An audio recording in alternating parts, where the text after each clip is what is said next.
جرار نے اسے تفصیل سنانے کے بعد کہا تھا کیونکہ اسے فکر لاحق تھی حویلی کی طرف سے۔ اسے اب تک حویلی میں موجود ہونا چاہیے تھا۔ اس کے اب تک حویلی نہ پہنچنے پر وہاں کیا ہنگامہ ہو سکتا تھا اسے اچھی طرح اندازہ تھا۔ بھائی جان کو چھوڑ کر کیسے جا سکتی ہوں میں، وہ پریشانی سے کہتی اس کی سمت مڑی تھی اور نگاہیں ان گہری نیلی نگاہوں سے الجھی تھیں۔ صرف لمحہ بھر کی بات تھی اور مریم نے نگاہوں کا رخ بدلا تھا۔ یہاں نواز بھائی ہرگز بھی اکیلے نہیں بلکہ حکیم بابا کی نگرانی میں ہیں۔ حویلی سے یہاں تک کا فاصلہ تقریباً 1.5-2 گھنٹے کا ہے۔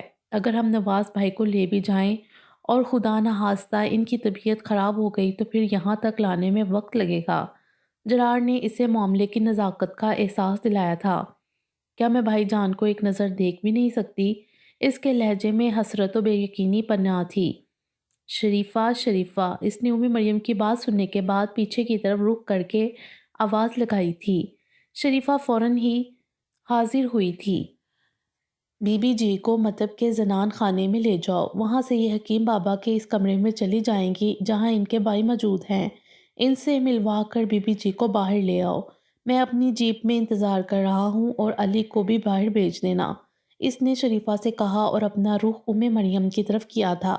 آپ جلدی ملائے نواز بھائی سے، حویلی میں سب اب تک کافی پریشان ہو گئے ہوں گے، اس نے نرم لہجے میں کہا تھا۔ بہت شکریہ، مریم نے نم لہجے میں کہا تھا۔ شکر گزار تو آج میں ہوں گا آپ کا، اس کے چہرے پر بڑا دل فریب تبسم ابھرا تھا۔ مریم کو لمحہ لگا تھا اس کے جملے کی گہرائی سمجھنے میں۔ وہ اس کا خود سے مخاطب ہونے پر شکر گزار ہو رہا تھا۔ اس سے پہلے ان کے درمیان ایک جملے کا تبادلہ بھی نہ ہوا تھا۔ اپنی بات کہنے کے بعد وہ پلٹ کر باہر نکل گیا اور وہ اس شخص کی پشت گور کر دیکھ رہی تھی۔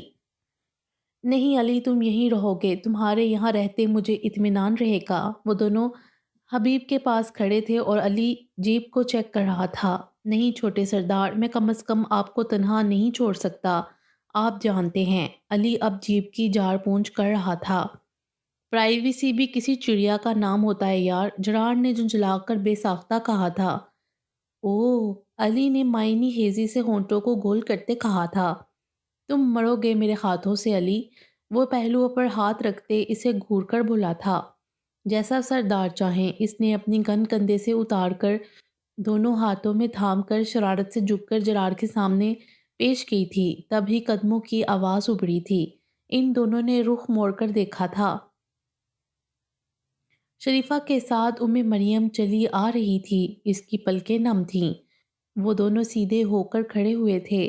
چھوٹے سردار، یہ بی بی جی کے لیے مرہم دیا ہے حکیم صاحب نے، شریفہ نے ایک لفافہ اس کی طرف بڑھاتے کہا تھا جو اس نے اس بات میں سر ہلاتے تھام لیا تھا۔ علی تم یہیں رہو نواز بھائی کے پاس، حکیم بابا کو کسی بھی چیز کی ضرورت ہو سکتی ہے۔ نواز بھائی کے حوالے سے جرار نے بھرپور سنجیدگی سے کہا تھا۔ علی نے آنکھیں سکیڑ کر اسے دیکھا تھا۔ اس نے نگاہوں کا زاویہ بدل لیا تھا۔ شریفہ اندر جا چکی تھی۔ آئیے، جرار نے مریم کو مخاطب کیا تھا۔ گو کہ میری چھکڑا نما جیپ آپ کے شایان شان نہیں، لیکن فی الحال اس کا کوئی متبادل نہیں، جرار نے زیر لب مسکراتے کہا تھا۔ مریم شرمندہ ہو گئی تھی۔ نقاب کے پیچھے چھپی اس کی آنکھوں سے کم از کم یہی اندازہ ہوا تھا۔ آئی ایم سوری، شاید میری بات آپ کو بری لگی۔ انہیں سفر کرتے 5 منٹ ہی ہوئے تھے۔ وہ ڈرائیو کر رہا تھا اور مریم برابر بیٹھی تھی، نیلی اجرک میں سمٹی۔ نہیں ایسی کوئی بات نہیں، دراصل غلطی میری ہی تھی، مجھے ایسی بات نہیں کہنی چاہیے تھی، میں معذرت خواہ ہوں۔ مریم شرمندگی سے مخاطب تھی۔ اور آپ کا بہت بہت شکریہ، آپ نے بھائی جان کی جان بچائی، وہ ایک تسلسل سے بولی تھی۔ پہلی ملاقات میں جو غلط فہمی کی دھن چھائی تھی وہ چھٹ گئی تھی۔ خیر شکریہ کی تو کوئی بات نہیں، ویسے آپ لوگ صبح نہیں آئے تھے بارات کے ساتھ؟ جرار نے رخ موڑ کر اسے دیکھا تو مریم نے مختصر لفظوں میں اسے اپنے پیپر کا بتایا تھا۔ میرا بھی آج وائوا تھا، اسی لیے واپسی ہو رہی تھی کراچی سے کہ گاؤں کے قریب آپ کی کار نظر آئی، جرار نے خود ہی بتایا۔ مریم نے صرف سر ہلانے پر اکتفا کیا تھا۔ وہ زیادہ دیر خاموش نہیں رہ سکتا تھا، اسی لیے پھر مخاطب ہوا۔ ویسے آگے کے کیا ارادے ہیں آپ کے انٹر کے بعد؟ اس کے سوال پر مریم نے غنودگی میں جاتے ذہن کو جگایا تھا۔ ڈاکٹر بننا چاہتی ہوں۔ پاکستان کی سب سے بڑی آئی اسپیشلسٹ بننا میرا خواب ہے، وہ نیم غنودگی سے بولی تھی۔ میں پاکستان کا سب سے بڑا نیورو سرجن بننا چاہتا ہوں۔ ہمارے خیالات کتنے ملتے ہیں مریم، وہ مسکراتے ہوئے بولا تھا، لیکن دوسری طرف کسی قسم کا تاثر نہیں ملا تھا۔ اس نے رخ موڑ کر دیکھا تو بے ساختہ ہنس پڑا تھا۔ وہ بے خبر سو رہی تھی، شاید تمام دن کی تھکن اور دوائیوں کے اثر کے سبب ایسا ہوا تھا۔ جرار نے گہری سانس لیتے آسمان پر چمکتے ماہ کامل کو دیکھا تھا۔ تم جانتے ہو چھوٹے سردار، اس نیلی اجرک کے پہنانے کا مطلب سرداروں میں کیا لیا جاتا ہے؟ کچھ دیر پہلے علی سے اس کی بحث ہوئی تھی۔ جانتا ہوں، اسی لیے توکل سے پہلے وہ پہچان لی جائے، یہ میری خواہش ہے، تاکہ کل شادی والے دن میں اسے کوئی اس نظر سے نہ دیکھے جس سے میں نے دیکھا تھا۔ وہ دل فریبی سے مسکرایا تھا۔ اس طرح تو وہ دشمنوں کی نظر میں آ جائے گی۔ علی پریشان تھا۔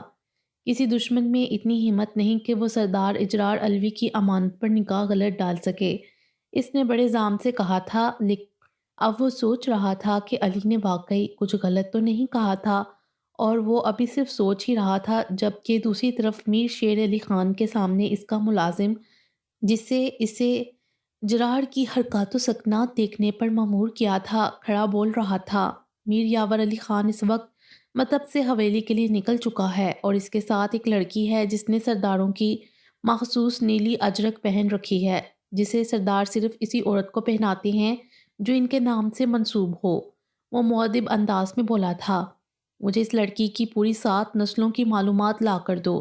آخر وہ کون ہے جسے میر یاور علی خان نے اپنے لیے منتخب کیا ہے؟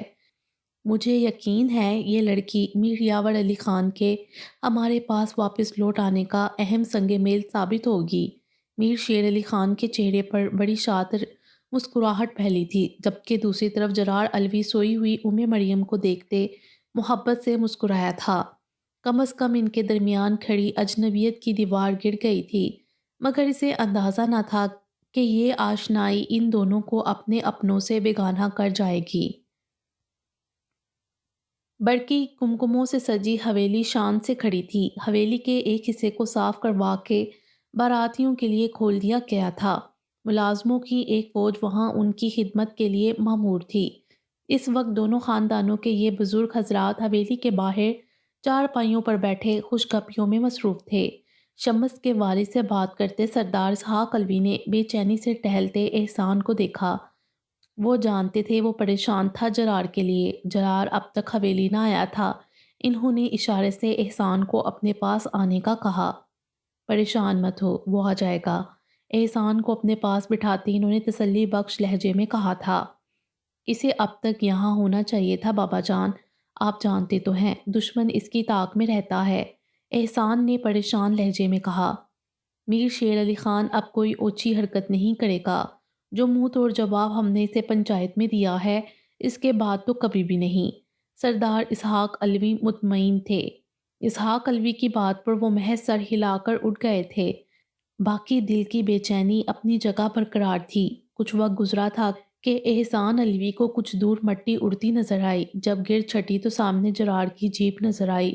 وہ مطمئن سا مسکرائے تھے، لیکن یہ مسکراہٹ صرف چند لمحوں کی تھی، کیونکہ جرار کے برابر والی سیٹ پر نیلی اجرک میں لپٹا نسوانی وجود ان کا تمام سکون غارت کر گیا تھا۔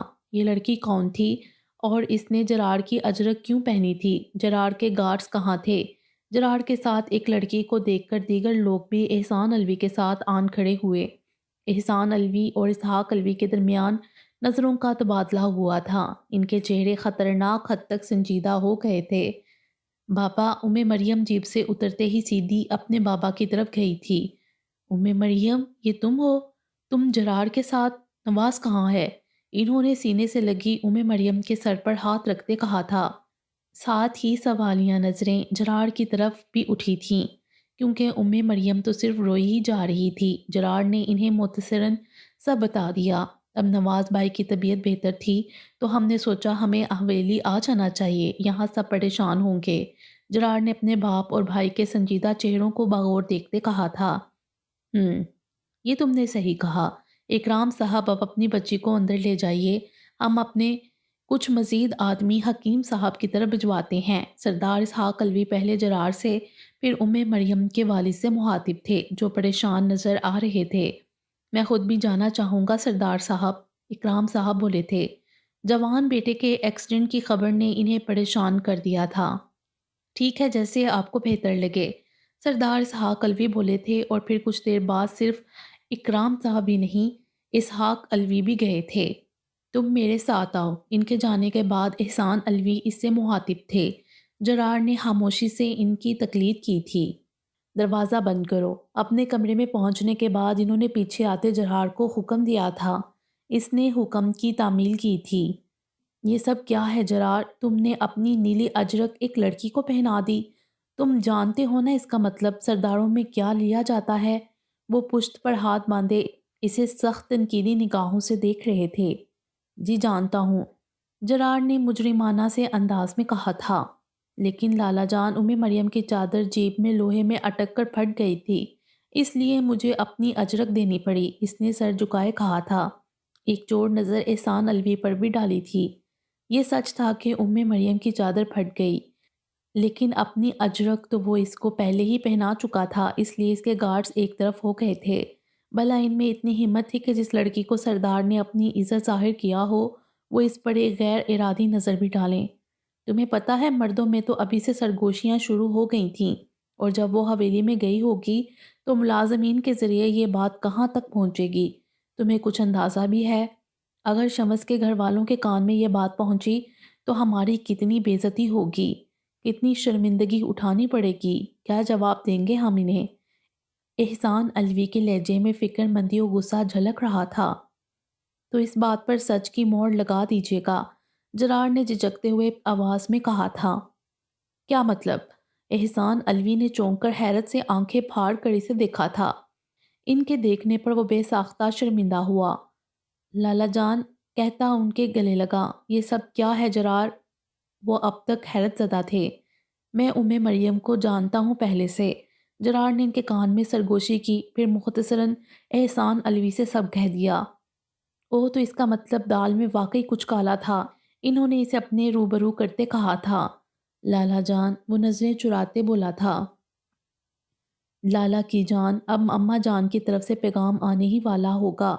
سوچ رہا ہوں انہیں کیا جواب دینا ہے، کیونکہ اکرام صاحب اور ان کی فیملی ہمارے رسم و رواج سے واقف نہیں، لیکن ہمارے خاندان کی خواتین تو واقف ہیں۔ احسان علوی نے شرارت سے مسکراتے کہا تھا۔ مجھے جواب سوچنے کی ضرورت نہیں ہے، اس نے بے فکری سے کندھے اچکاتے کہا تھا اور دھپ سے احسان علوی کے بستر پر گرا تھا۔ کیا مطلب؟ احسان نے مشکوک نظروں سے اسے دیکھا تھا۔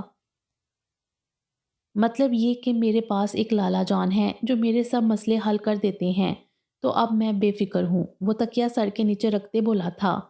لالا جان کے بچے، احسان علوی نے صوفے پر رکھا کشن کھینچ مارا تھا جسے اس نے کیچ کر کے تکیے پر رکھتے سر کے نیچے لگایا تھا۔ اور پلیز جاتے ہوئے دروازہ بند کر جائیے، میں بہت تھکا ہوا ہوں، ابھی میں لمبی نیند لوں گا، اس نے آنکھیں موندتے کہا تھا۔ تمہارا کمرہ تو میں ایسا کرتا ہوں بند کروا دیتا ہوں، اب تمہاری بیوی آئے گی تو ہی اسے کھولیں گے، کیونکہ تم کراچی سے آتے ہو تو میرے ہی روم میں رہتے ہو، احسان علوی نے ہنستے ہوئے کہا تھا۔ ہاں صحیح ہے، ویسے بھی آپ کے آنے میں بہت ٹائم ہے، کیونکہ میری طرح اس کے ہائی ایمز ہیں، اس نے مزے سے کہتے آنکھیں ایک بار پھر موندی تھیں۔ شرم تو نہیں آ رہی اپنے بڑے بھائی سے ایسی باتیں کرتے؟ احسان علوی نے اسے شرم دلانی چاہی تھی۔ نہیں، کیونکہ آپ اس دنیا کے بیسٹ لالا جان ہیں۔ آپ جائیں اور اماں جان سے بات کریں، اور صبح مجھے خوشخبری سنا دیجیے گا، وہ مطمئن انداز میں بولا تھا۔ احسان علوی ہنستے ہوئے کمرے سے باہر آ گئے تھے۔ احسان، میں دوہرے رشتوں کی قائل نہیں ہوں، اور ابھی تو ہم ان کے ساتھ پہلے رشتے میں ہی بندھے ہیں، اور یہ رشتہ کیسے نبھاتے ہیں دوسرا رشتہ بنانے کے بارے میں تو تب ہی سوچا جائے گا۔ جنت بیگم نے ٹھہر ٹھہر کر بات مکمل کی تھی۔ مریم کو نیلی اجرک میں دیکھ کر وہ ٹھٹک تو گئی تھیں، لیکن جب اس کے ساتھ ہونے والے حادثے کا پتہ چلا تو اس بات کو ذہن سے محو کر دیا۔ ویسے تمہیں اچانک یہ خیال کیوں آیا؟ ابھی تو جرار پڑھ ہی رہا ہے، انہوں نے اپنے بڑے بیٹے کو گہری نظروں سے دیکھا تھا۔ بس یوں ہی جرار کی اجرک میں اسے دیکھ کر ایک خیال سے گزرا، ماشاءاللہ ہمارا جرار ڈاکٹر بن رہا ہے۔ اس کے جوڑ کی کوئی لڑکی نہیں ہے خاندان میں، انہوں نے بات بنائی تھی۔ مجھ سے سچ بولو تو بہتر ہے احسان، یہ بال دھوپ میں سفید نہیں کیے میں نے۔ انہوں نے تنقیدی نظروں سے احسان کو دیکھا، بے ساختہ ہنس پڑے۔ تو اس کا مطلب یہ اس کی ہی شرارت ہے، انہوں نے ختمی لہجے میں کہا تھا۔ کیا فرق پڑتا ہے اماں جان، آپ یہ کیوں نہیں دیکھ رہی کہ اس نے ایک خاندانی لڑکی کا انتخاب کیا ہے، اور اکرام انکل کی پوری ہی فیملی بہت اچھی ہے، پڑھے لکھے سلجھے ہوئے لوگ۔ مریم سے بھی آپ کی ملاقات رہی ہے، تربیت اور طبیعت کا اندازہ تو ہو ہی جاتا ہے۔ کیا آپ کو نہیں لگتا کہ وہ ہمارے گھر کے لیے مناسب ہوگی؟ وہ اماں جان کے پاؤں پر ہاتھ رکھتے زمین پر بیٹھے تھے اور جنت بیگم صوفے پر۔ خوب اپنا وکیل بنا کر بھیجا ہے اس نے تمہیں، شرم نہیں آئی اسے؟ ابھی اس کی عمر ہی کیا ہے؟ ذرا اسے کان سے پکڑ کر میرے پاس لاؤ، میں بھی تو پوچھوں کہ یہ شہر پڑھائی کرنے لگا ہے یا ان کاموں میں پڑھنے۔ اماں جان کو جلال آ گیا تھا۔ اماں جان آپ بھی حد کرتی ہیں۔ احسان علوی کو ان کے جلال پر ہنسی آ گئی تھی۔ ایک تو اس نے آپ کا کام آسان کر دیا، پھر بھی وہ اب بھی ہنس رہے تھے، پھر اٹھ کر جنت بیگم کے برابر بیٹھتے اپنے دائنا بازو ان کے کندھے کے گرد حائل کیا تھا۔ تو گویا طے ہے سردار اسحاق علوی، اس کی ہر جائز ناجائز فرمائش تم نے پوری کرنی ہے۔ جنت بیگم نے گویا پسپائی اختیار کی تھی۔ خدا گواہ ہے اماں جان، اس نے کبھی ناجائز فرمائش نہیں کی۔ احسان فوراً بولے تھے۔ یہ تو سچ ہے۔ خیر اب تم بولو، تم کیا چاہتے ہو؟ وہ قائل ہو چکی تھیں۔ صرف یہ کہ آپ مریم کی والدہ سے باتوں باتوں میں پتہ کریں کہ انہوں نے مریم کی کہیں بات وغیرہ تو طے نہیں کر رکھی۔ جب آپ ان سے پوچھیں گی تو وہ خود ہی سمجھ جائیں گی کہ آپ کا ارادہ ہے مریم کے لیے۔ اس طرح میرے اور آپ کے لاڈلے کے سر پر جو تلوار لٹک رہی ہے وہ ہٹ جائے گی۔ احسان علوی مزے سے بولے تھے۔ یہ تم اتنی خالصی زنانہ گفتگو کب سے کرنے لگے؟ اماں جان نے سخت تنقیدی نگاہوں سے احسان کو دیکھا۔ توبہ ہے اماں جان، آج آپ روایتی اماں بن گئی ہیں۔ وہ کھلکھلا کر ہنس پڑے تھے۔ اچھا زیادہ بولنے کی ضرورت نہیں، بات کر لوں گی میں مریم کی اماں سے، اور ذرا تم اس نکمی اولاد کو تو میرے پاس بھیجو۔ کہاں ہے یہ آج؟ تو آنے کے بعد ایک بار بھی ملنے نہیں آیا۔ بالآخر ان کے منہ سے وہ بات ادا ہو گئی تھی جو ان کے غصے کی حقیقی وجہ تھی۔ آتے ہی سو گیا ہے، بہت تھکا ہوا تھا، میرے ہی روم میں ہے، بس آپ اسے ڈانٹیے گا نہیں، دل چھوٹا ہو جاتا ہے فوراً اس کا آپ سے ڈانٹ کھا کر۔ احسان علوی کے لہجے میں محبت رچی بسی تھی۔ جنت بیگم نے مسکرا کر اپنے بڑے بیٹے کو دیکھا تھا، اور یہ اگلی صبح کا منظر تھا۔ جنت بیگم اور احسان علوی ساتھ ساتھ بیٹھے تھے صوفے پر، اماں جان کا چہرہ سنجیدہ جبکہ احسان علوی کا مسکراتا ہوا تھا، اور وہ دونوں بیک وقت ایک ہی انسان کو دیکھ رہے تھے، سامنے کھڑے کان پکڑے جرار علوی کو۔ تم نے سنا نہیں جرار ہم نے کیا کہا؟ فوراً اٹھک بیٹھک شروع کرو۔ اماں جان کی آواز پر اس نے مدد طلب نگاہوں سے احسان علوی کو دیکھا، مگر انہوں نے کندھے اچکاتے بیچارگی ظاہر کی تھی۔ ان کی طوطا چشمی پر جرار نے آنکھیں سکیڑ کر انہیں دیکھا تھا۔ اسے ابھی پتہ ہی نہیں تھا کہ احسان علوی اماں جان سے رات بات کر چکے ہیں۔ اس نے اٹھک بیٹھک شروع کی تھی، تبھی شفیق احمد اندر داخل ہوا۔ ارے واہ، یہاں کیا کوئی سزا کا مشن چل رہا ہے؟ اللہ سائیں، ایسے لوگوں کو بھی سزا ملتی ہے؟ اف اماں جان، ایسے ثواب کے کاموں میں مجھے بھی شریک کر لیا کریں۔ وہ دب سے اماں جان کے برابر میں بیٹھا تھا۔ جرار نے منہ پر ہاتھ پھیرتے اسے بعد میں بدلہ لینے کا اشارہ کیا تھا۔ چلو اپنی سزا پوری کرو۔ شفیق احمد نے گویا ناک سے مکھی اڑائی تھی۔ اماں جان، وہ ٹھٹکا تھا۔ کیا اماں جان؟ جنت بیگم نے خفگی سے اسے دیکھا۔ آخر یہ سزا کس لیے؟ وہ اپ ڈاؤن کرتے دریافت کر رہا تھا۔ لڑکی پسند کر کے بیٹھ گئے ہو اور پھر بھی سوال کر رہے ہو؟ ہماری پسند پر اعتبار نہیں تھا؟ اماں جان نے خفا لہجے میں کہا تو وہ لمحہ بھر کو ساکت رہ گیا۔ چونک کر احسان لالا کو دیکھا، اس کا مطلب وہ واقعی اماں جان سے بات کر چکے تھے۔ او میری پیاری اماں جان! احسان علوی کے اشارے پر وہ جلدی سے اماں جان کے قدموں میں آن بیٹھا تھا۔ انہوں نے خفگی سے رخ موڑا۔ آپ کو ایسا کیوں لگا کہ مجھے آپ کی پسند پر اعتبار نہیں؟ اس نے ان کے ہاتھ تھامتے لجاجت سے کہا تھا۔ جتنی جلد بازی تم نے دکھائی ہے اس سے مجھے تو کم از کم ایسا ہی لگے گا نا۔ وہ ہنوز ہوا تھیں۔ احسان علوی نے اپنے پاس اس کے لیے جگہ بنائی تو وہ اماں جان کے برابر آن بیٹھا تھا اور اپنے بازو ان کی گردن میں حائل کیے۔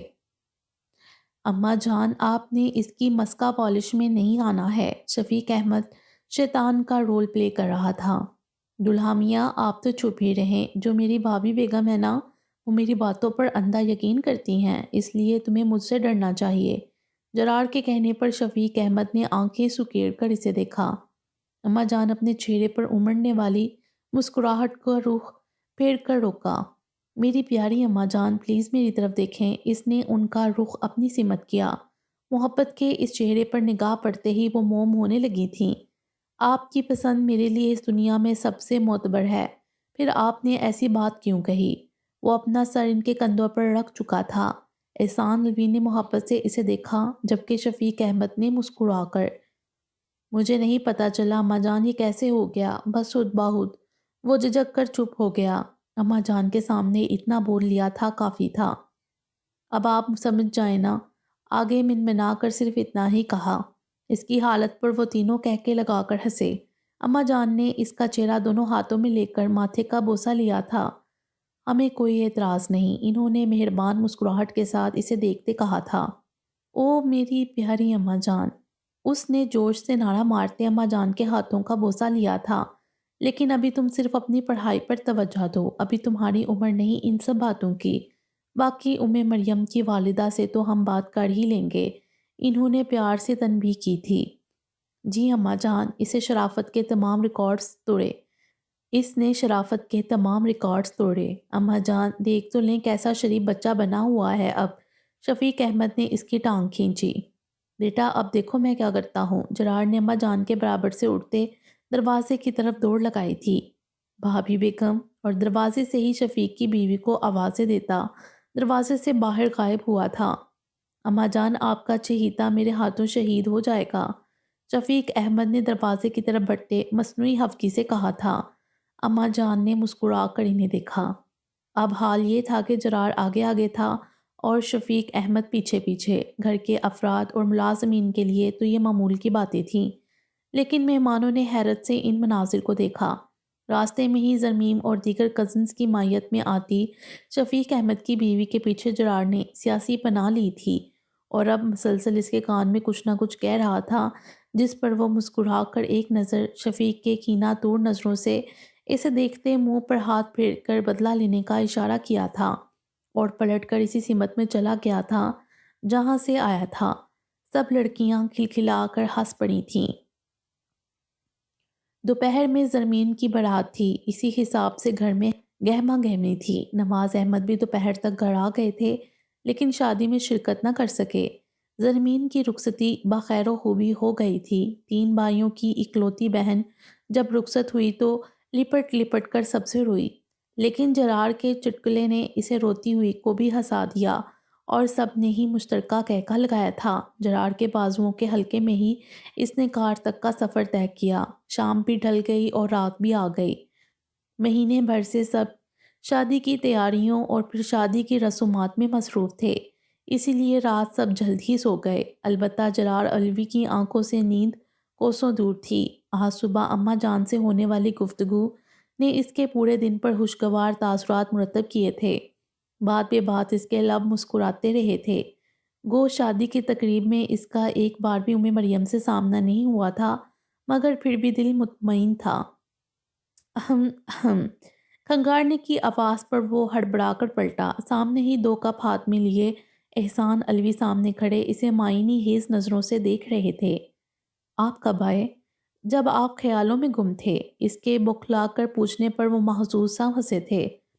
لالا جان، اس نے جنبی مسکراہٹ کے ساتھ کہا تھا۔ بس شہزادے، یہ بتا دو کہ تم نے ڈاکٹریٹ پوری کرنا ہے یا نہیں، یا اماں جان سے کہوں کہ تمہارے ہاتھ پیلے کرنے کی تیاری کریں۔ وہ چائے کے کپ سائڈ ٹیبل پر رکھتے ہنستے ہوئے بولے تھے۔ لالا جان، اس نے مصنوعی خفگی سے انہیں دیکھا تھا۔ میں اپنی پڑھائی کو لے کر مکمل سنجیدہ ہوں۔ مجھے پاکستان کا سب سے بڑا نیورو سرجن بننا ہے، یہ میری زندگی کی سب سے بڑی خواہش ہے۔ آپ کو معلوم تو ہے، وہ بیڈ پر ان کے برابر بیٹھتے بولا تھا۔ اور مریم وہ سنجیدہ تھے۔ وہ بہت اچانک سے زندگی میں شامل ہو گئی ہے لالا جان، کسی بن مانگی دعا کی طرح۔ اس سے ملنے سے پہلے زندگی بالکل سیدھی ڈگر پر چل رہی تھی، اس کے آنے سے زندگی میں ایک نیا رنگ شامل ہو گیا ہے۔ اس کے چہرے پر پھیلنے والی مسکراہٹ بڑی خالص تھی۔ انہوں نے متبسم نگاہوں سے اسے دیکھا۔ لیکن اس کا یہ مطلب نہیں کہ میں اپنے مقاصد کو بھول جاؤں۔ پہلے اپنے مقاصد حاصل کروں گا، اس کے بعد مریم کو اپنی زندگی میں شامل کروں گا۔ ہاں، مگر تب تک اماں جان اسے میرے نام سے منسوب کر دیں تو اس میں کوئی مذائقہ نہیں۔ آخری جملہ اس نے شرارت سے ادا کیا تھا۔ احسان علوی نے مطمئن سے انداز میں مسکراتے اس کا شانہ تھپتھپایا تھا، لیکن جو پھانسی تھی دل میں وہ نکل گئی تھی۔ جرار نے انہیں چائے کا کپ پیش کیا تھا۔ اچھا، اب آپ بھی لالی جان لانے کی تیاری کر لیں، بس میرے صبر کا کافی امتحان لے چکے ہیں، وہ روٹھے انداز میں کہتے چائے کا کپ لبوں سے لگا گیا تھا۔ تمہیں اتنی جلدی کس بات کی ہے؟ میری آزاد زندگی اچھی نہیں لگتی؟ وہ ہنستے ہوئے بولے تھے۔ نہیں، اس نے یک لفظی جواب دیا تھا، پھر گہری سانس لے کر مخاطب ہوا تھا۔ مجھے کبھی کبھی ڈر لگتا ہے لالا جان، کہیں میں آپ سے بچھڑ نہ جاؤں، کوئی مجھے آپ سے، ابا جان، اماں جان، آپ سب سے چھین کر نہ لے جائے، اس لیے میں چاہتا ہوں سب کچھ جلدی جلدی ہو جائے۔ وہ بڑی حسرت سے بولا تھا۔ احسان علوی کے مسکراتے لب یکدم ساکت ہوئے تھے۔ جرار، انہوں نے بے ساختہ اسے اپنے بازوؤں میں بھینچا تھا، لیکن وہ نہیں جانتے تھے کہ وقت کے آگے ان کے مضبوط بازوؤں کی پناہ بھی جرار علوی کو محفوظ نہ رکھ سکے گی۔ جرار، کسی نے ان کے کندھے پر ہاتھ رکھا تھا اور تڑپ کر اسے پکارتے اٹھے تھے۔ نگاہ سیدھی گہری نیلی آنکھوں اور روشن پیشانی والے اس لڑکے پر گئی تھیں جس کا وجود جرار کے ہونے کی گواہی تھا۔ جرار، انہوں نے دل کی جھوٹی تسلی چاہی تھی۔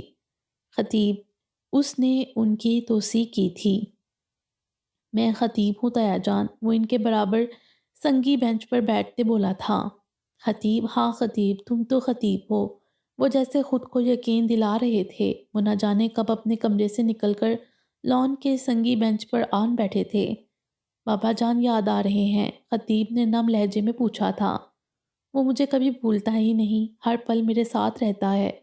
میں نے اسے دنیا کے سرد و گرم بچا لینے کا وعدہ کیا تھا، لیکن میں نہیں بچا سکا۔ میں نے اس سے وعدہ کیا تھا کہ کبھی بھی اسے خود سے دور نہ جانے دوں گا، لیکن وقت اسے مجھ سے چھین لے گیا اور میں کچھ بھی نہ کر سکا۔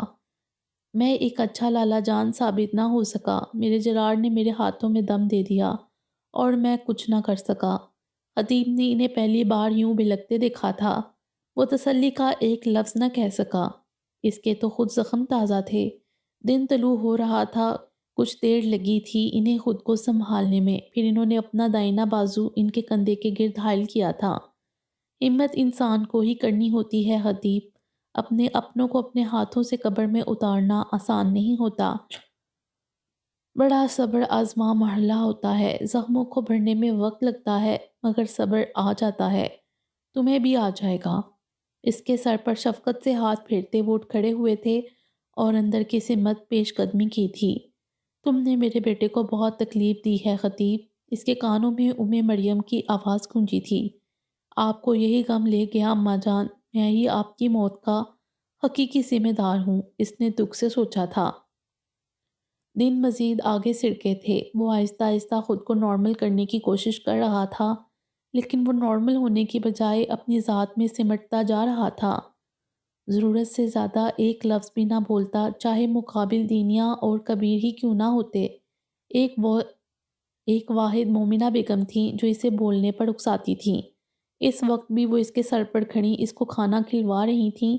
وہ ابھی کچھ دیر پہلے ہی آفس سے آیا تھا، تبھی دینیا تن فن کرتی وہاں آئی تھی اور ایک لفافہ ٹیبل پر اس کے سامنے پھینکا تھا۔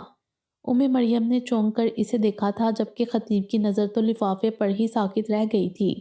نوالا حلق میں اٹکا تھا۔ دینیا ٹیبل پر دونوں ہاتھ رکھتی آگے کی طرف جھکتی اسے مخاطب تھی۔ تو مسٹر خطیب جرار علوی، کب کی ہے آپ کی فلائٹ؟ کب آپ پاکستان سے چوروں کی طرح فرار ہو رہے ہیں؟ وہ سخت طنزیہ لہجے میں مخاطب تھی۔ یہ کیا ہے دینیا؟ مومنہ بیگم نے حیرت سے اس سے پوچھا تھا۔ پوچھے اس سے ممانی جان، لیکن یہ کیوں بتائے گا؟ میں ہی آپ کو بتاتی ہوں۔ یہ ایک انٹرنیشنل کمپنی کا آفر لیٹر ہے اس کا پروجیکٹ سلیکٹ ہوا ہے، اسے 1 ماہ کے اندر اندر جوائننگ کرنی ہے، اسی لیے اس نے بڑے ماموں کو اپنے گھر بھیجنے کا کہا۔ سمجھ تو میں اسی دن گئی تھی کہ یقیناً کوئی بڑی بات ہے، ورنہ جس سے انسان کی جذباتی وابستگی ہو اس چیز کو یوں اتنی آسانی سے بیچ دے، سوال ہی پیدا نہیں ہوتا۔ اور میرا شک درست نکلا۔ بہت اچھا صلہ دیا تم نے ہماری محبتوں، ہمارے خلوص اور ہماری دوستی کا خطیب جرار الوی، بہت اچھا صلہ دیا ہے، وہ نام آنکھوں سے کاٹدار لہجے میں کہتی، جس طرح آئی تھی اسی طرح واپس چلی گئی تھی، جبکہ خطیب اپنی جگہ یوں ہی ساکت و جامد بیٹھا رہ گیا تھا۔ آخر تمہیں اعتراض کس بات پر ہے؟ اس کے نہ بتانے پر یا چپ چاپ ملک سے باہر جانے کی تیاری کرنے پر؟ کبیر آج خطیب کا وکیل بن کر آیا تھا۔ اعتراض؟ مجھے اعتراض نہیں، دکھ ہے کبیر، دکھ۔ ہم تینوں نے کبھی ایک دوسرے سے کچھ نہیں چھپایا، اچھی یا بری ہم ایک دوسرے سے ہر بات شیئر کرتے آئے ہیں، تو پھر اتنی بڑی بات اس نے ہم سے کیسے چھپا لی؟ وہ دکھ سے بولی تھی۔ آنٹی کی ڈیتھ کی وجہ سے اسے ہوش کہاں رہا، کبیر نے کمزور سا جواز پیش کیا تھا۔ اسے اتنا ہوش تھا کہ وہ چپکے چپکے پاکستان سے باہر جانے کی تیاری کر رہا تھا، لیکن ہمیں بتانے کا ہوش نہیں تھا۔ دینیا نے ملامتی نظروں سے اسے دیکھتے کہا تھا، تم خود کو ایسے جوازوں سے مطمئن کر سکتے ہو، میں نہیں۔ اس نے سرد لہجے میں کہا تھا، یہ اس کی زندگی ہے دینیا، وہ جو چاہے فیصلہ کرے۔ وہ جھنجھلا گیا تھا۔ واٹ؟ یہ تم کہہ رہے ہو کبیر؟ ہماری دوستی کے پیرامڈ پر یہ روایتی سے جملے کب سے شامل ہو گئے؟ ہماری دوستی عام روایتی دوستی کبھی بھی نہیں رہی، مجھے افسوس ہو رہا ہے تمہاری سوچ پر، وہ ملامتی انداز میں کہتی ٹیرس کی سیڑھیاں اترتی چلی گئی تھی۔ دینیا، دینیا، وہ پیچھے سے آوازیں دیتا رہ گیا تھا، اور یہ اس کے کچھ دن بعد کا ذکر تھا۔ وہ اپنی ایک دوست کے ساتھ چیریٹیبل اسکول گئی ہوئی تھی، مگر طبیعت خراب ہونے کے باعث جلدی گھر آ گئی تھی۔ اسے ٹمپریچر ہو رہا تھا۔ خطیب کے کمرے کے سامنے سے گزرتے اس کے قدم ٹھہر گئے تھے۔ وہ اتنے دن سے خطیب سے ناراض تھی اور اس نے ایک بار بھی اسے منانے کی کوشش نہیں کی تھی، اور ایسا پہلی بار ہوا تھا، ورنہ خطیب اور کبیر تو اسے کبھی ناراض ہونے ہی نہ دیتے تھے۔ اتنے دن سے وہ بھی اپنا انا کا پرچم سر بلند کیے بے نیاز بنی ہوئی تھی، لیکن پھر بھی بے حسی میں وہ خطیب سے مار کھا گئی تھی۔ وہ آج کل کچھ زیادہ ہی بے حس ہو گیا تھا۔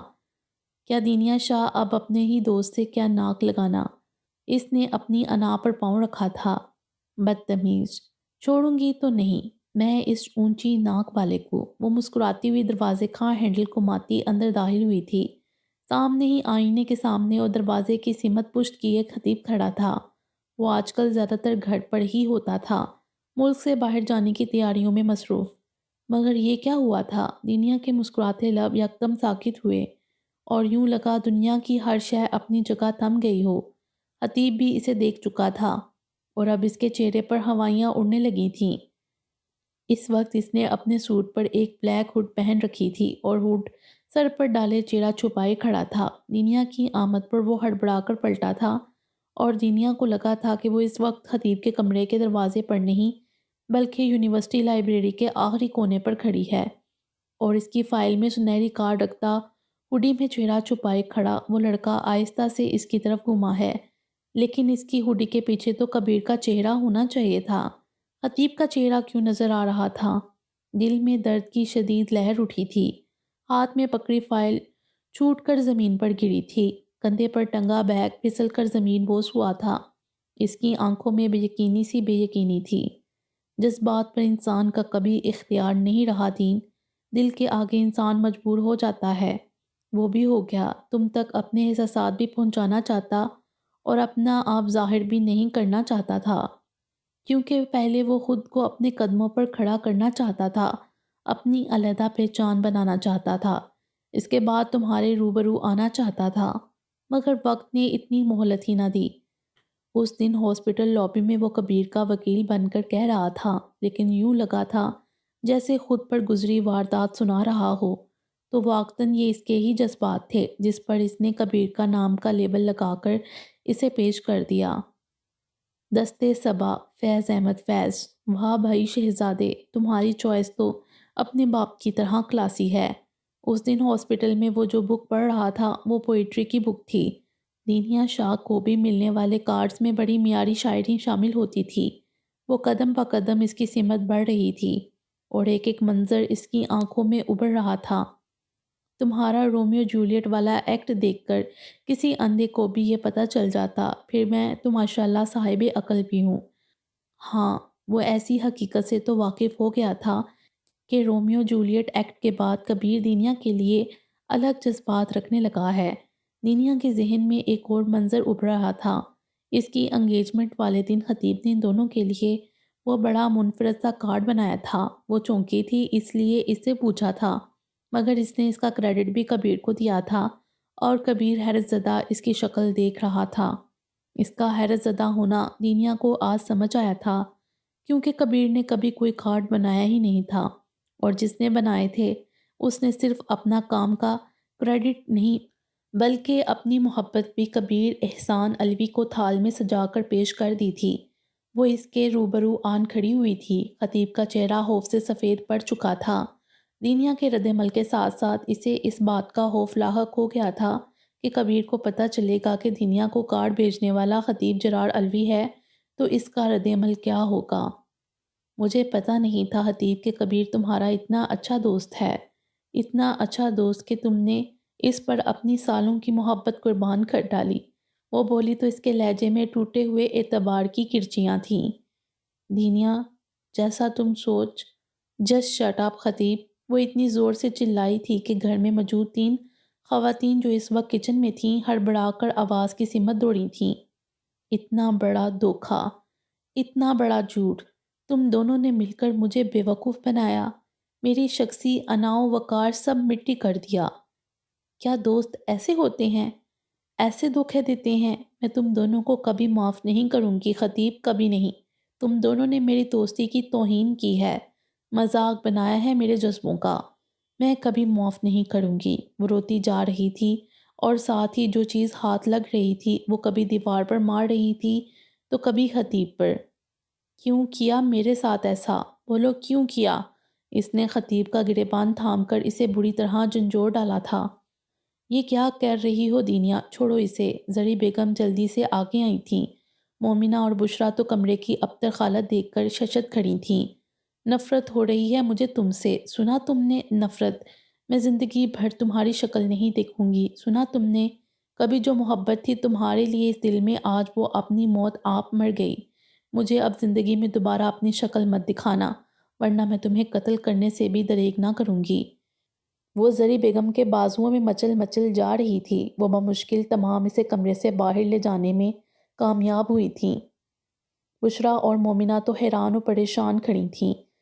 پلیز یہاں جو کچھ ہوا اس کے بارے میں آپ کے علاوہ گھر کے دیگر افراد کو کچھ پتہ نہیں چلنا چاہیے۔ میں ہاتھ جوڑ کر آپ سے التجا کرتا ہوں، وہ گڑ گڑانے والے انداز میں بولا تھا۔ دنیا نے اسے کسی سے بھی نظر ملانے کے لائق نہیں چھوڑا تھا۔ ملازمین کو بھیج رہی ہوں، اپنے روم کو صاف کروا لو۔ مومنہ بیگم نے بامشکل یہ جملہ ادا کیا تھا اور باہر کی سمت بڑھ گئی تھیں۔ بشرا نے ان کی تقلید کی تھی، جبکہ وہ سر پکڑ کر وہیں بیٹھتا چلا گیا تھا۔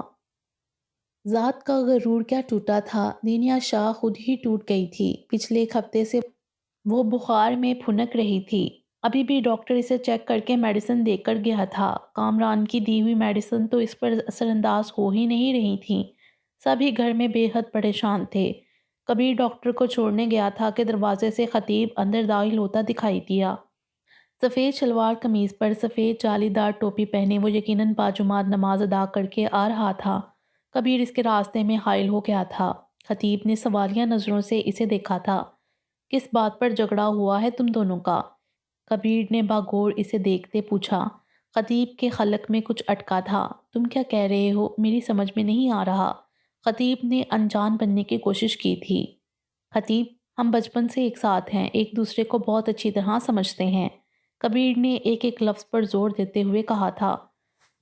ایک دوسرے کو سمجھنے کے دعوے محض دعوے ہی ہوا کرتے ہیں۔ اس دنیا میں کوئی کسی کو مکمل نہیں سمجھ سکتا۔ ہر شخص کا کوئی نہ کوئی پہلو ہم سے پوشیدہ ہی رہ جاتا ہے اور ہمارے سب دعوے دھڑے رہ جاتے ہیں۔ وہ عجب یاس زدہ لہجے میں بولا تھا اور آگے بڑھ گیا تھا۔ کبیر الجھن امیز نظروں سے اسے دیکھ کر رہ گیا تھا۔ وہ میری شکل بھی نہیں دیکھنا چاہتی ہے بھابھی، اور میں اسے نظر ملانے کے لائق نہیں ہوں، مگر میں اسے بتانا چاہتا ہوں کہ اس تمام معاملے سے کبیر لا علم تھا، وہ بے قصور ہے، میرے کیے کی سزا وہ کبیر کو نہ دے۔ وہ یاسینیت سے بھرپور لہجے میں بولا تھا۔ تمہیں اب بھی کبیر کی فکر ہے؟ بشریٰ بھابھی نے اسے برہمی سے دیکھا تھا۔ نہیں، اب مجھے دنیا کی فکر ہے۔ مجھے تو وہ اپنے دوستوں کی فہرست سے خارج کر چکی ہے، لیکن اگر اس نے کبیر سے لا تعلقی اختیار کر لی تو وہ تنہا رہ جائے گی بھابھی، اور میں ایسا نہیں چاہتا۔ اس کے لہجے میں اداسی گھلی ہوئی تھی۔ اور تم، کیا تم تنہا نہیں رہ جاؤ گے؟ بشریٰ نے آگے دیکھا تھا۔ میں جرار الوی کا بیٹا ہوں، ان سے مختلف قسمت کیسے لے کر پیدا ہو سکتا تھا؟ اس کی آنکھوں میں نمی چمکی تھی۔ تنہائی کی سزا انہوں نے بھی جیلی تھی، اور مجھے بھی یہ قسمت کا لکھا کاٹنا ہے۔ وہ اب بھی اسی لہجے میں مخاطب تھا۔ بس آپ میرا ایک کام کر دیں، یہ لیٹر دین کو دے دیجیے گا، میں نہیں چاہتا وہ کبیر کی طرف سے بدگمان ہو۔ اس نے ایک کاغذ کا ٹکڑا بشریٰ بھابھی کی طرف بڑھایا تھا۔ کل میں حیدرآباد جا رہا ہوں ماموں جان کی فیملی سے ملنے، پھر پرسوں میری فلائٹ ہے۔ اس نے اپنے طے شدہ پروگرام انہیں بتایا تھا۔ اب چلتا ہوں، اس نے دروازے کی طرف پلٹتے کہا تھا۔ خطیب، بشریٰ بھابھی نے پکارا تو وہ پلٹ کر سوالیہ نگاہوں سے اسے دیکھنے لگا۔ ایک بار اس سے مل لو، اسے صبر آ جائے گا۔ تم جانتے ہو صرف تم ہی ہو جو اسے سمجھا سکتا ہے۔ تم اسے معذرت کر لو، سب ٹھیک ہو جائے گا۔ بشریٰ نے اسے افسوس سے دیکھتے کہا تھا۔ اب دنیا وہ دنیا نہیں رہی بھابھی، اور نہ میں وہ خطیب رہا ہوں۔ میرے جھوٹ نے ہمارے درمیان اجنبیت کی ایک ایسی دیوار حائل کر دی ہے جو شاید اب کبھی نہ گر سکے۔ اپنی بات مکمل کر کے وہ بشریٰ کے کمرے سے نکلتا چلا گیا تھا۔ شاید تم ٹھیک کہہ رہے ہو، وہ تمہیں معاف نہیں کر سکتی، کیونکہ میں گواہ ہوں ان حسین خوابوں سے سجی آنکھوں کی جن کو تم نے کرچی کرچی کیا ہے خطیب۔ انہوں نے دکھ سے سوچا تھا۔ اپنے کھانے کا خیال رکھنا، وہاں کوئی نہیں ہوگا جو تمہارا خیال رکھے، مومنہ نے اسے گلے لگاتے کہا تھا۔ اس نے صرف اس بات میں سر ہلایا تھا۔ آپ بھی اپنا بہت خیال رکھیے گا، اس نے ان کے دونوں ہاتھوں کا بوسہ لیتے کہا تھا۔ مجھے معاف کر دیجیے گا اگر مجھ سے کوئی بھول ہو گئی ہو تو، اس نے شرمندگی سے کہا تھا۔ خطیب، انہوں نے تڑپ کر اس کے ماتھے کا بوسہ لیا تھا۔ ملازمین اس کا سامان باہر موجود کار میں رکھ رہے تھے۔ وہ فردن فردن سب سے مل رہا تھا۔ وہاں دنیا نہیں تھی، اور اس کی موجودگی کی خطیب نے توقع نہیں کی تھی۔ احسان، الوی اور کبیر اسے ایئرپورٹ چھوڑنے جا رہے تھے۔ دنیا سے نہیں ملو گے؟ وہ وہاں لان میں ہے، کار پورچ میں کبیر نے اسے کہا تھا۔ پلیز تم دونوں اپنے معاملات ٹھیک کر لو۔ مجھے پتا ہے دنیا نے ایک چھوٹی سی بات کا اتنا بڑا ایشو بنا لیا ہے۔ تمہارے آفر لیٹر کے بارے میں نہ بتانے پر ناراض ہو گئی تھی۔ میں نے بہت سمجھایا، لیکن تمہیں تو پتا ہے ان محترمہ کی الٹی کھوپڑی کا۔ تم بات کرو، تمہاری بات تو وہ اچھی طرح سے سمجھ لیتی ہے۔ کبیر نے ایک افسردہ سی مسکراہٹ کے ساتھ کہا تھا۔ خطیب کے جانے پر دل تو اس کا بہت بہت اداس تھا۔ خطیب نے اس بات میں سر ہلایا تھا۔ اسے ڈر تھا کہیں اسے دیکھتے ہی دنیا اس دن کی طرح چیخنا نہ شروع کر دے۔ وہ لان میں سنگی بینچ پر پاؤں اوپر کیے بیٹھی تھی۔ اس کے دونوں بازو ٹانگوں کے گرد لپٹے تھے، بالوں کی اونچی پونی ٹیل بنائے، گال گھٹنوں پر ٹکائے دوسری سمت میں چہرہ کیے بیٹھی تھی۔ خطیب کے قریب پہنچنے پر بھی اس نے رخ موڑ کر اسے نہیں دیکھا تھا۔ بالآخر خطیب کو اس کے سامنے آ کر کھڑا ہونا پڑا تھا، مگر اس نے پھر بھی سر اٹھا کر نہ دیکھا تھا۔ میں جانتا ہوں جو میں نے کیا وہ غلط کیا دین، مجھے ایسے نہیں کرنا چاہیے تھا۔ میں نے تمہارا دل دکھایا، اس کے لیے میں معذرت کے جتنے بھی لفظ کہوں کم ہیں، لیکن حقیقت اتنی تلخ تھی دین کہ میں چاہ کر بھی تمہیں بتا نہیں پایا تھا۔ وہ لمحہ بھر کو رکا تھا، پھر جو کہنے جا رہا تھا اس کی اہمیت تابوت میں آخری کیل کی مانند تھی۔ میں نے ہی وہ کارڈز بنائے تھے، مگر صرف تمہیں ستانے کے لیے، ان میں کوئی حقیقت نہیں تھی۔ میرا ارادہ اس ڈرامے کو زیادہ دن چلانے کا نہیں تھا، لیکن میں نے محسوس کیا کہ تم اس انجان شخص کو لے کر کچھ زیادہ ہی سیریس ہو گئی ہو، اور یہ میرے لیے پریشان کن تھا۔ تبھی مجھے کبیر کی فیلنگز کا پتہ چلا تمہارے لیے، تو میں نے اس ڈرامے کو ڈسکلوز کرنے کی بجائے کبیر کو وہ انسان بنا کر پیش کر دیا۔ اسے تو کچھ پتہ ہی نہیں تھا دین، وہ اس تمام معاملے میں بے قصور ہے۔ اس نے وہی کیا جو میں نے کہا۔ میں نے اسے کہا کہ میں نے اس لڑکے کو ڈھونڈ لیا ہے اور دھمکا کر بھگا دیا ہے، اس لیے اب بے فکر ہو کر وہ تمہاری زندگی میں وہ لڑکا بن کر شامل ہو جائے، اور ایسا ہی ہوا۔ وہ تسلسل سے بولتا چلا گیا، لیکن دنیا کی طرف سے کوئی تاثر نہیں آیا تھا۔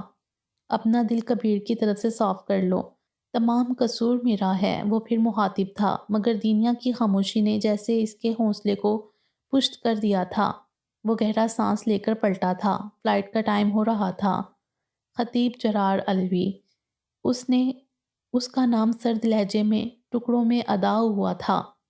اپنائیت نام کی کوئی بھی احساس اس لہجے سے مفقود تھا۔ خطیب پلٹا تھا، دنیا اس کے روبرو کھڑی تھی، مگر یہ وہ دنیا نہیں تھی جسے خطیب جانتا تھا۔ یہ تو ایب سرد سے تاثرات والی لڑکی تھی جس کی آنکھیں بے تاثر تھیں۔ خطیب نے دیکھا، اس کے ہاتھ میں پکڑا ایک کاغذ اس کی آنکھوں کے سامنے کرتے کئی ٹکڑوں میں تبدیل کر دیا تھا۔ یہ وہی خط تھا جو اس نے دنیا کو لکھا تھا، اس میں وہی سب تحریر تھا جو اس نے ابھی دنیا سے کہا تھا۔ گویا بشرا بابی نے خط دنیا تک پہنچا دیا تھا اور اس نے شاید پڑھ بھی لیا تھا۔ دنیا نے اس کا دائنا ہاتھ تھامتے وہ پرزے اس کے ہاتھ پر رکھے تھے۔ اپنے اس جھوٹ کے پلندے کو اپنے ساتھ لے کر جاؤ خطیب جرار علوی، مجھے اس میں کتنی دلچسپی ہے اس کا اندازہ تمہیں اس کے کیے گئے پرزوں سے ہو جائے گا۔ اس کے لہجے کا کاٹ خطیب کا دل چیر گئی تھی۔ آج سے ایک بات اپنے ذہن میں بٹھا لو کہ خود کو دین کہنے کا حق جو میں نے تمہیں دیا تھا وہ میں تم سے واپس لیتی ہوں۔ خطیب نے تڑپ کر اسے دیکھا تھا اس بات پر۔ دین میں دینیا شاہ، اس نے خطیب کی بات کاٹی تھی۔ یہ تھی پہلی بات۔ دوسری بات، کبھی بھول کر بھی اب اس حویلی میں واپس نہیں آنا یہاں۔ تم جیسے دوہرے اور پست حوصلہ لوگوں کے لیے کوئی جگہ نہیں۔ اگر کبھی بھول کر آ بھی گئے تو اپنے ہاتھوں سے تمہیں شوٹ کروں گی۔ Now get last.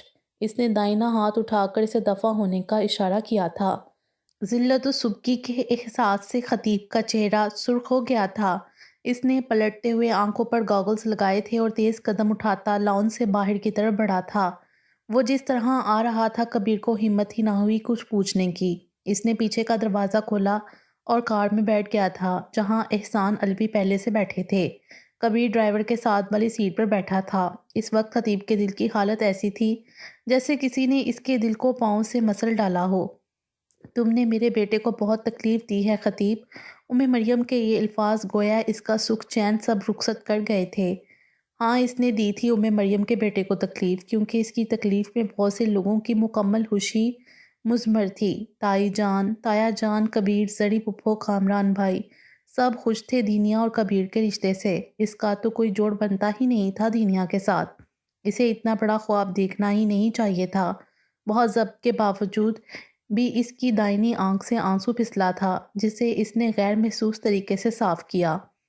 اس کے ذہن میں وہ ماہو سال گھومنے لگے تھے جو دنیا اور کبیر کے ساتھ گزرے تھے۔ اچھا وقت بہت جلدی گزر گیا تھا اور جو شروع ہوا تھا وہ نہ جانے کب تک جاری رہنا تھا۔ ایئرپورٹ پر ان دونوں سے گلے ملتے اس کا دل درد سے بوجھل ہو گیا تھا۔ اگر تمہارے کیریئر کا سوال نہ ہوتا تو تمہیں ہرگز بھی خود سے دور نہ جانے دیتا کہ اب تو کہیں جا کر تم ہمیں ملے تھے۔ لیکن خود پر ضبط کیا ہم نے۔ 3 سال کا کانٹریکٹ مکمل کر کے تم پاکستان آؤ گے تو ہم نے سوچ لیا ہے تمہاری اور کبیر کی شادی ایک ساتھ ہی کریں گے۔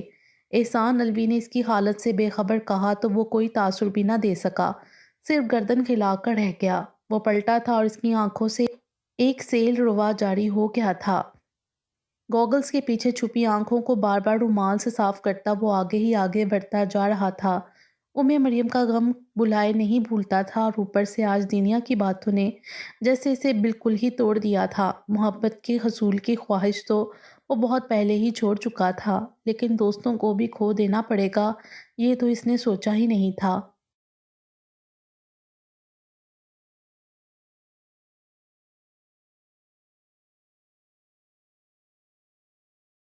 باقی انشاءاللہ اگلی ویڈیو میں۔ امید ہے آپ کو یہ ویڈیو پسند آئی ہوگی۔